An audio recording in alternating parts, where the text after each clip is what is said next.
another great show. This show is brought to you by Erie Success. Erie Success is our corporate sponsor, which supports individuals and organizations that are looking to grow. For more information, go to eriesuccess.com. We are also sponsored by Davenport Event Management. Davenport is where purpose-driven events come to life. So if you are looking to host an event, you need thought partnership and creation of events and venue spaces, contact Davenport Event Management. For more information, it is Davenport Event, MGMT.com. I'm going to give it to you one more time because they're a great sponsor. Davenport Event, MGMT.com. All right, we thank you, sponsors. And now, ladies and gentlemen, for your listening pleasure, I'm excited to welcome to the show Nicole Fender. She's the founder and CEO of Sister Girl Publishing. Welcome to the show, Nicole. Thank you for having me. I'm just so excited to speak with you today and share the Sister Girl collection with you. Yes. Okay, so we're going to talk about the Sister Girl collection. We're going to talk about all things. So before we get started, it's all about Nicole. So tell us where you're from, your background, and something fun about you right now. Like, what's going on? Wow. Okay, so I was born in Mount Vernon, New York, but I grew up in Halifax, North Carolina. So if anybody asks where I'm from, most of the time I would say Halifax, North Carolina. I lived in a small rural area, and I went to Clark Atlanta University in Atlanta, Georgia. I love my HBCU. I live by our motto, I'll find a way or make one, a culture for service. And I just started writing in 2016. Funny thing, I was a decent writer as a child in school and everything, and I didn't know that I would create a business. So when I initially started writing the books, I was kind of giving the books away for free until my sister was like, Nicole, this is a business right here. So, but you weren't kind of giving them away if you were just giving them away. You were giving them away for free. I was excited. I was just excited going through the process. I had lost my dad to cancer, and I was trying to find a way to kind of just put my grief into a box and kind of just deal with it. And so my first book, Sister Girl and the Training Wheels, is actually dedicated to my dad. And it's a story about a young girl learning how to ride a bike. And the goal with the series is just to teach kids about believing in themselves, believing in their creative abilities, and knowing that they're valuable. And my ultimate goal is to show positive family dynamics and let children that look like me see themselves in the books they read and see a main character and know that anything they put their minds to, they can achieve. Anything they put their minds to, they can achieve. Oh, that is beautiful. So I'm excited. I have lots of questions for you. Okay. But the first question is, you said grief in a box, and that's what got you started because you had the loss of your father.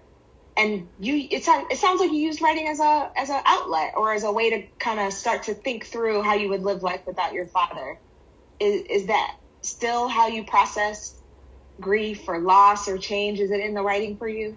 I would say it's still in the writing for me, and it's also just in the fact that I'm giving back and I'm doing something that's like a labor of love, so that I know that's impactful.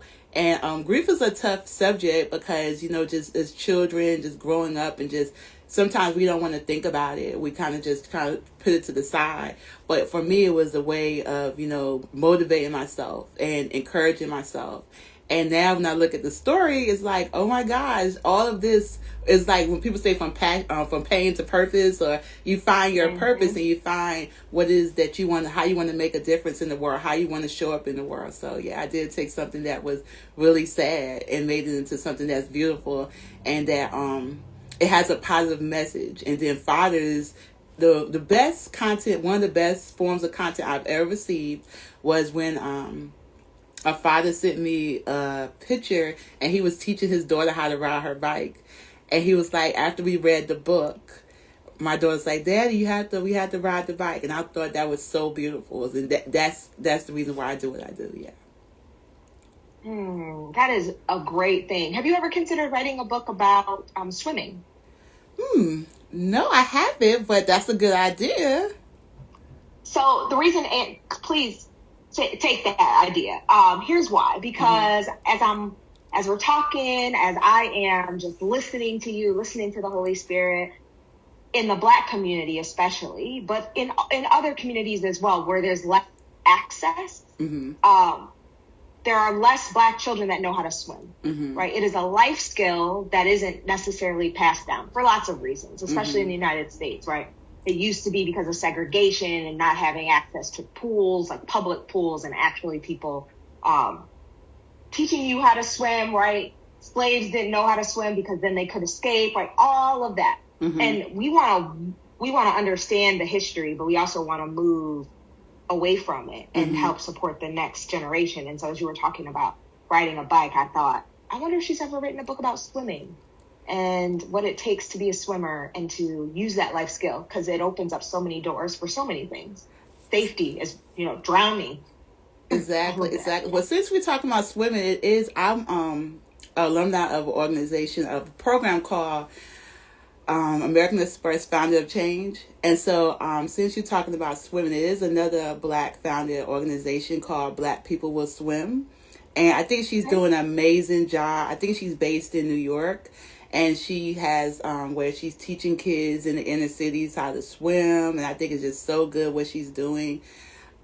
We was in a program during COVID called American Express Founders of Change. So it was 100 Black women, and they was helping us with business, and we were learning different information, different speakers. And I know that I know her name is Pollyanna, but check her out on Instagram, Facebook. Black People Will Swim, and she's doing an awesome job. Okay. I'm gonna reach out to you. And I'm going to invite you on the show, so just get ready so that we can have you come on the show as well. And you're actually the second person this week that was in that program. There's another woman, Krishna Perry. She has an educational consulting company. She's based in Chicago. But I talked to her this week, and she was in the American Express Leaders of Change cohort, I guess, is what I would call it. It was 100 of us. It was 100 Black women for 100 days. So, yes, it was a very good program. I learned a lot, met a lot of founders that's doing amazing things, amazing work in the community, and from so many different backgrounds. So that's the exciting thing about it as well. Yeah, that's cool. So would you call yourself a Southern girl? I know you were born in Mount Vernon, North Carolina, or New York, but you grew up in North Carolina. Do you call yourself a Southern girl? I am a Southern girl. I would say this much. This is so funny, but I love to grow vegetables. I grow everything. I can grow cucumbers, tomatoes, squash, kale, whatever you want. I probably can grow it. So yeah, I'm a Southern girl. Like with my dad growing up, I used to go with him to the farmer's store and pick out seeds. So he would pick out the regular corn, and I always get the sweet corn, and I grow my little row of corn. I grow my own vegetables. So that's my third book, Sister Girl and the Family Dinner. Actually, is about Sister Girl and the family. They're growing their own vegetables, they're growing their flowers, and then at the end, they have like a family dinner where they bring all the family in. And they decorate the house with the flowers, cook with the herbs they grow, and the vegetables. So, yes, I'm a Southern girl through and through. I love Halifax, North Carolina. Like, if you want to be somewhere it's quiet, serene, and you just, Funny thing, yesterday I'm in North Carolina right now, and I got out the car, and I have this appreciation for Mother Nature. Like, I love Mother Nature. So I see the little cardinals chirping. I'm like, oh my gosh, there they go, and the blue jays and everything. So yes. Spring, getting into summer. Yes, exactly. I love nature too. You can learn a lot about nature because it's constantly it's basically moving through what God is saying to do in the right timing and season, right? You plant seed and then you reap a harvest. There's things you have to do, right? You said, I can grow anything. And I was thinking, I don't have that. I can't even keep a plant alive in my house.